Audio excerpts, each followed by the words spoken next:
うわー、鳥肌だった今。この落ち着きとかもやっぱりすごいなと思いますね。ファーストクラスというのはどういうものなのか。いやもうこのまま東京まで帰ってください。ほんまやな。何も起こらない。何も起こらないですよね。はい、皆さんこんにちは。自動車ジャーナリストの今井裕樹です。今日はですね、前回内外装と使い勝手ド級のあれをお届けしてまいりました。こちらメルセデスマイバッハ EQS680SUV 一般道市場をお届けしたいと思います。市場のシーンに選んでいただいたのは箱根ということで、この有り余るトルクとパワーを箱根の山道でどれだけ発揮するのかっていうのをですねお届けしたいと思いますので、皆さんぜひ今日最後までご覧いただけたら嬉しいです。それではチャンネル登録と高評価で応援してください。自分で施工でこの効果、シラさん50。さあそれではですね、早速いきたいと思います。いやーすごいんですよ。まずですね、このドライビングモードがあって、エコ、コンフォート、それからスポーツ、インディビデュアルと、その4種類あるんですよね。あとオフロードモードっていうのがあるんですけれども、このオフロード技術も本当にすごいんですけれども、まずこのダイナミックでコンフォートに合わせるとマイバッハモードに入るということなんですね。でこのマイバッハモードがもうマイバッハモードの真髄だということなので、マイバッハモードでいきたいと思います。でこれにするとものすごいぬるんぬるんのトゥルントゥルンになるみたいなんですね。おおうわー、鳥肌だった今。トルキーまずこのトルクに本当に驚くんですけれども、ここさすが EV っていう感じで、もう中でもやっぱりこの680っていう名前がついてしまいましたから、ほんまに何のことやねんというような感じなんですけれども、メルセデス・ベンツの EQS-SUV と何が違うかというとですね、もうトルク、まず出力が全然違うってことですね。価格もですね、メルセデス・ベンツの EQS-SUV は、1600万円台ということから、このマイバッハがですね2790万円というですねすごいプライスタグで出てきておりますので、ここの違いはどこにあるのかっていうとこなんですよね。でもちろん内外装と使い勝手編でお話をさせていただきました通り、まずはそのパッケージがすごいです。非常にゴージャスですし、その随所にそのマイバッハにしか選べない装備っていうのが散りばめられている。で、後ろもですねシャンパン飲んじゃうみたいなね感じのね、もうあったかくなったりとか冷たくなったりとかするようなカップホルダーがあったりとか、至れり尽くせりなわけですよ。でもじゃあその上物のコスメだけでこの価格差をお支払いできますか、1100万円の差っていうのを埋められますかっていうと、もちろんそうじゃない。まずですね 484kW というものすごい出力出てます。これがメルセデス・ベンツに比べると 219kW の差があるんですよね。だからまずそのトルク出力っていうのがもう半端ないよという感じです。メルセデス・ベンツの SUV は 800Nm に対しまして、このマイバッハは 955Nm というですね、もう恐ろしいトルクが出ます。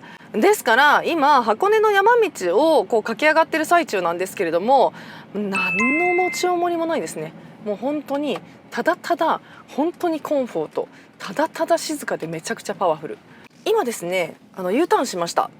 でこの U ターンもすごいんですけど、やっぱりですねリアークするステアリングとそのエアマジックのサスペンションが標準装備になってるんですよね。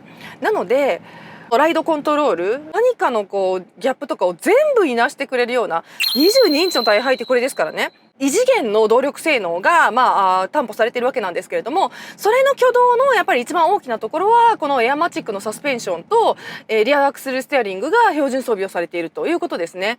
でこの2つの装備のセッティングももちろんパワーとかトルクに合わせてマイバッハ仕様に変えてあるっていうところが本当に素晴らしいマッチングを見せている。この協調制御の凄さっていうのはやっぱりメルセデスは本当に巧みなところで、どれに乗ってもびっくりするんですけれども、特にメルセデス・ベンツでも、上級グレードの車になってきたりとか、あと AMG ですね、これもすごいんですけど、本当にメルセデス・ベンツが、持っている技術力が全て私はこの、リアアクセルステアリングとエアマチックですね、アクティブサスペンションに現れているんじゃないかなと思うぐらいです。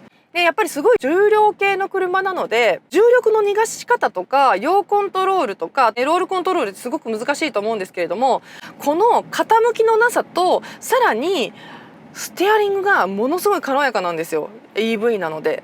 ここもでも軽やかすぎないで、ある程度少し重みも持たせているところもメルセデス・ベンツらしいなという感じがします。でさらにそのマイバッハらしいなというところはですね、その重みとこのステアリングのこう重量バランスが少しラグジュアリーというか、少しこう柔らかく振ってあるっていうところもすごくユニークな点だなと思いました。ちなみに1充電あたりの航続距離は640キロとなっています。118キロワットアワーっていうですね、大型のバッテリーが搭載されているんですけれども、ここは出力とそれからトルクと航続距離のバランスをとっているんですけれども、640っていうですね航続距離、高航続距離の理由としてはですね、前後のモーター、これ両方ともにモーターがついているですね、交流モーターがついているもの EV になってるんですけれども、前後のモーターを切り離してコースティング状態になった時は負荷を減らしていくといったようなことを行っているっていう理由もあります。このね、今 S 字みたいなとこ来たんですけど、ここの落ち着きとかもやっぱりすごいなと思いますね。こう静かでフラットだから運転楽しくないと思いきや、すんごいトルクあるし、ものすごく運転がこうコンフォートなので、ドライバーの負担が少ない上にちょっと楽しいっていうね。でこれもちろん回生の量をですねパドルシフトで変えていけるんですよ。でこれは MB のモデル全部そうなんですけど、この回生量も調整すればおそらくドライバーがもっと楽しめるモードっていうのはあるんじゃないかなとも思います。ただ、1点ですね、私がちょっとやっぱり乗っててここだけはって思ったところが、そのシートの形状で、最近このシートの形状に言及すること多いな。もしかしたらこれね、もう先に公開してるんですけれども、 BYD の C ライオン7はシートのベンチマークをメルセデスにしたのかも、いやマイバッハにしたのかも。ちょっとこのシートね大きいし、 BYD の C ライオン7に似てますね、足の裏の感じが。座面が長すぎて私の足の長さだと結構ふくらはぎまで押しちゃうんですよね。だからこうドライブの時にアクセルペダルを踏むのにかかとをこうつけるじゃないですか。のかかとをつけた時にちょっと落ち着きが悪いというか、そのかかとに全部つききれない。身長162センチの私でこれなので、もう少し小柄なアジア人女性になってくるとさらにちょっと操作しにくいかなとも思います。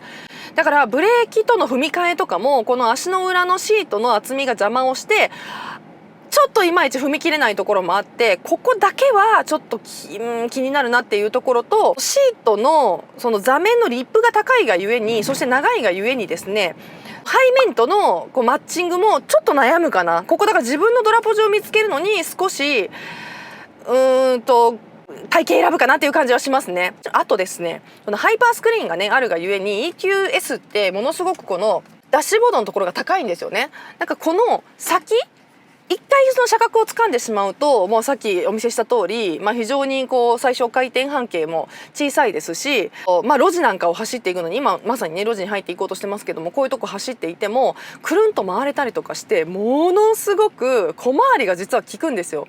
だからこうスイスイと、例えばほら今ね、ほらすごくないですか。90度の路地を普通に入っていけるっていう。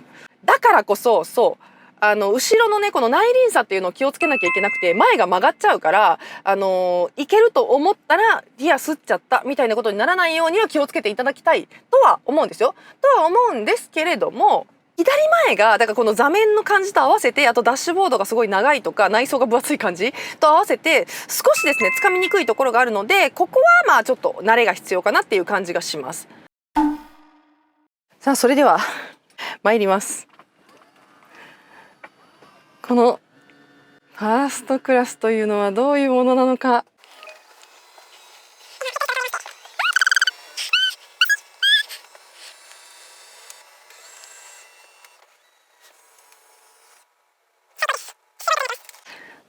ちょっと那須の別荘行ってくれるみたいな感じでしょうか。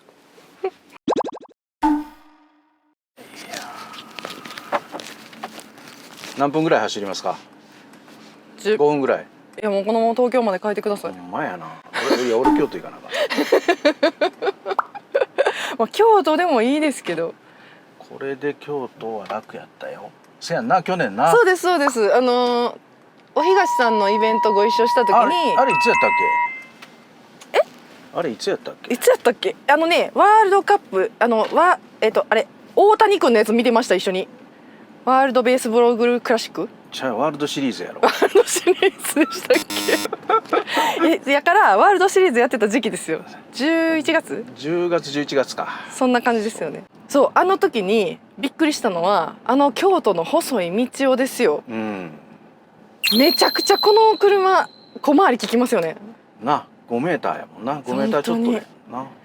京都普通に走れたこのサイズでっていうのが結構びっくりで、そう逆にちょっと曲がりすぎて内輪差が怖いかもって思うぐらい。まあそこは気にせんとあかんやろな。そうですよね。まあ言うても乗用車ってさ、はい、でかいって言ってもそんなでかくないのよ。おお。マイクロバスとか、はい。市バスとかに比べると。そりゃそうや。せやろ、はい、京都なんか細い道でも市バス入ってくるやん。出た細い2回言うやつ。2回言うやつな。細い道にでっかい車入ってくるやん。って思うと、はい、まあこれぐらいの大きさやったらまだ全然使えるけど、でももう一つでもほらこの車は一体感あるから、はい、ねこうバラバラしてる感じがしないし、これは大きいよね。乗りやすい。これもうメルセデス・ベンツマイバッハだけじゃなくてメルセデス・ベンツの高級バージョンになってくると全部そうですけど、こうリアクスルステアリングの制御めちゃくちゃすごくないですか？お上手ねえ。小回りだけじゃなくてこんなナチュラルみたいな。直進安定性もいいからね。それでいや本当そうですよね。細かに制御してくれるから。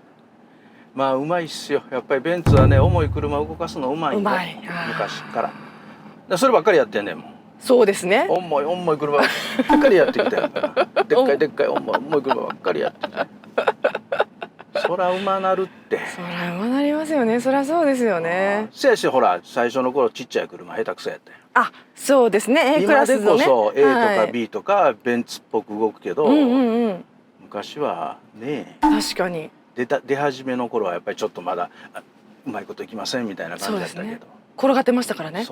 黒歴史ですね。まあスマートとの協業とかもあったんですかね。なんかそうやな。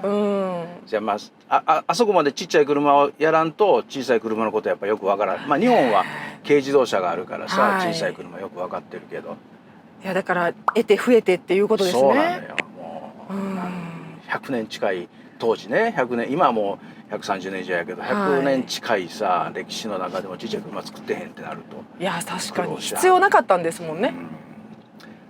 まあこっちはだから本領発揮やわ。いやめちゃくちゃ乗り心地もいい。いや本当後ろもすごいです。めちゃくちゃいいでしょこれ。何も揺れないです。仕事できるのよねちゃんとね。できますね。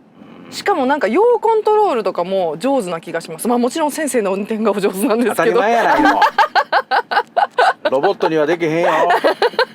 できる。できませんよ。いやこれやっぱ運転しようかな。ほんま最近思う。ライドシェアとかね今ね、登録制でできますからね。いやもっと積極的に運転手乗せてもらうこと多いやん我々。そうですね。はい。だからもうなんかすごい気になるのよ運転が。みんなタクシーさんとかなんやろう、まあ、タクシーも含めハイヤーも、それがメーカーが用意してくれる送迎の車とかでもさ、なんかもう車に頼り切ってはるから。確かに運転がそうですね。ちょっともうちょっとっていう人多いですね。そこだけ直したらええのにとかね。多分あんまり普段から苦労をしてないね車の運転にね。車がようなってしまったからね。ようなったから。それはありますよ。そういう見てる感じね、乗っけてもらってると俺も運転変われやっていう。確かにね。今また若い子も増えてますからね。ほら両極化してるじゃないですか。ドライバーさんプロドライバーさんってすごいお年めした方か、すんごい若い子か、ってなってくるとこうやっぱりね運転もう一回お勉強した方がタイミングちゃうかっていう人も中にはいてはりますよね。ある。いや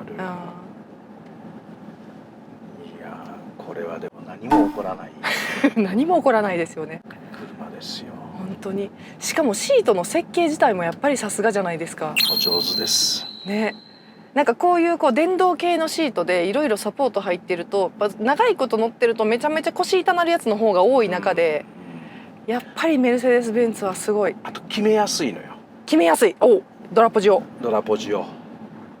なんやろね、それってやっぱりまあ視界とか、まあ、こういうピラーの位置とか、いろんなことが複雑に絡み合って、でいろんな人、身長の人にも対応できる、そのなんかそういう設計思想みたいなのはあるかもね。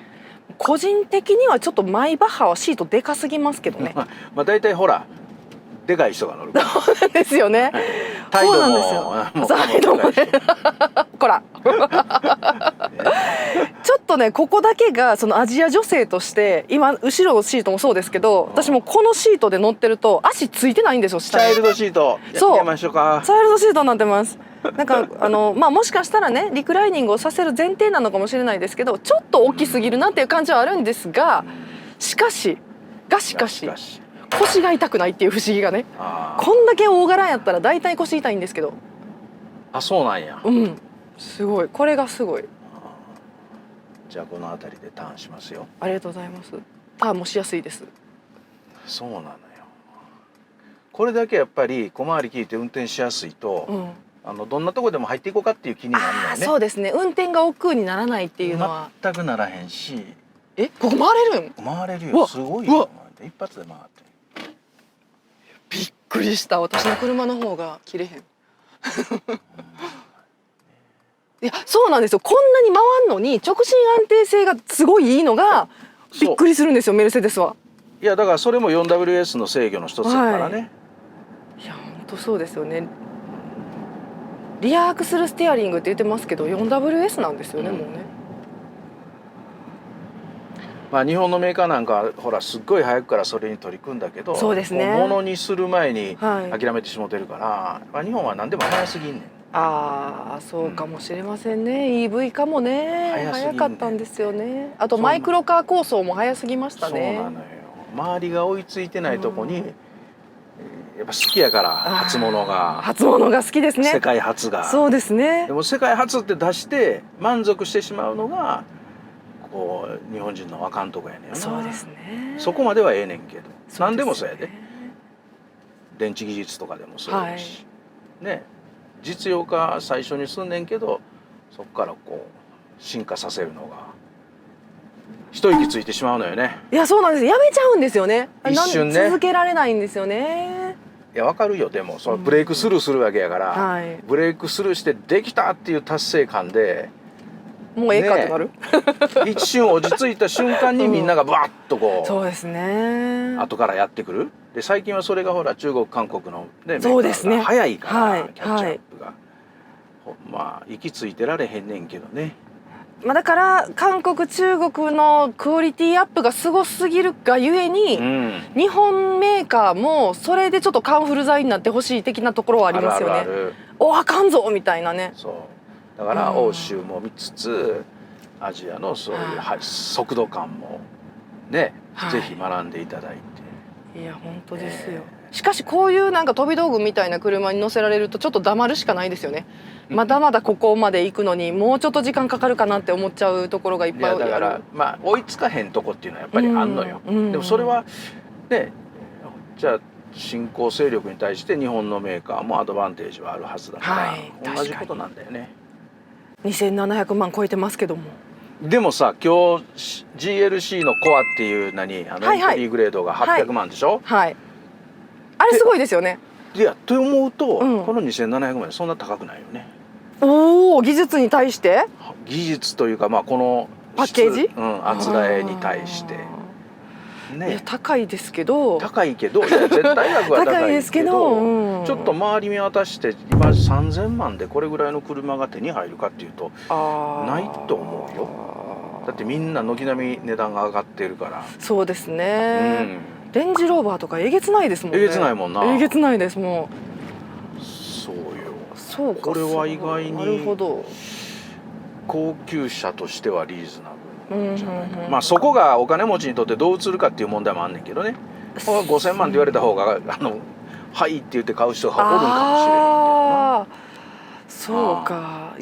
まあ中途半端に感じてしまうかもしれない。そう、マイバッハって昔はまあもっと高級なイメージがあったから、ね、復活して最初のマイバッハとかさ。そうか。ちょっとメルセデス・ベンツだよねってなっちゃう。そうそうそう。凡人には計り知れない世界観があるわけですね、そこに。でもいいでしょリアシート。いやめちゃめちゃいいです。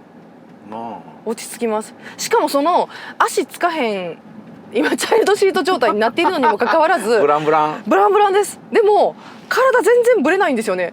あ、そう。これもすごいですね。左右にこう体が逃げないというか、まあ、これはもしかしたらそのヨーコントロールとかもあるかもしれないです。うわブレーキの質感も先生の運転がお上手ということ右足のおかげやねあるんですけど、はい、黄金のね黄金のフェザータッチの右足がねいやでもこれは確かに京都まで帰らはるのに全然疲れへんの分かります。私も奈良帰るのちょっとこれ乗りたいですもん、いやほんま疲れへんでね、疲れへんのってね精神的にすごい余裕が充電っていうねあれがあるけど、それ以外は全然こう本当に金持ち喧嘩せずってこういう感じなんやろうなっていう。余計なノイズがないというかね、いやノイズっていう意味で言ったらね、電気自動車やっぱすごい静かじゃないですか、それもありますよね、この実質的な騒音がないっていう。長距離ドライブとか長時間ドライブってやっぱ音ってすごい精神的にも肉体的にも負担になるから、ディーゼルエンジンがさ長距離ドライブに効くっていうのは、ずっと回転数低いからだよね。6速とか7速とかで走ってると1000とか1200とかで、だからもうエンジンほとんど回ってないに等しいから、楽なんだよね。振動も少ないし。そうですね。温まってきたらね、振動も音もちょっとねだいぶなくなりますもんね。そうか、そのでも良さはありますよね。この電気にしかない良さ。ある。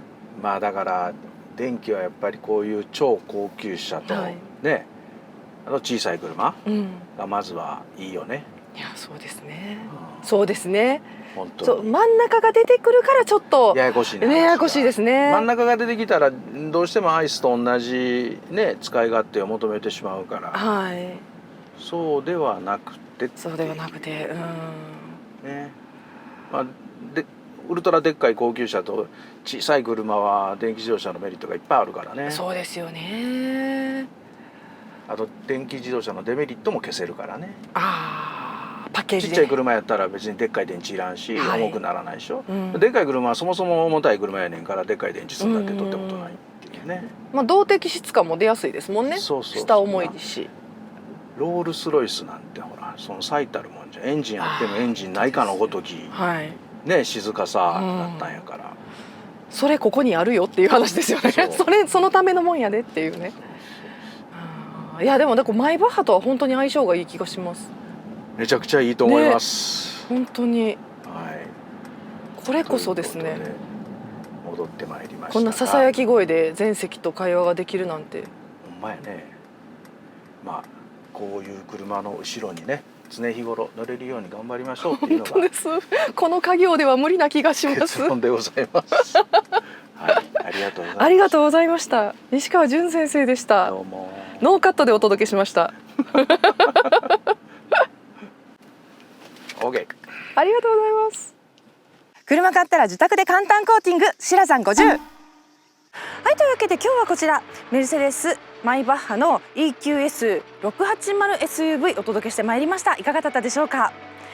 内装外装もすごいんですけれども、やはり走りもマイバッハなんですね。もう特にマイバッハモード本当にすごかったです。これはちょっと他で例えようがない、あるとしたらもうロールスロイス級になるかなっていう感じもします。皆さんぜひですねタイミングがあれば試乗してみていただけたらと思います。今日も最後までご覧いただきましてありがとうございました。チャンネル登録と高評価で応援してください。自動車ジャーナリストの今井ゆうきでした。バイバイ。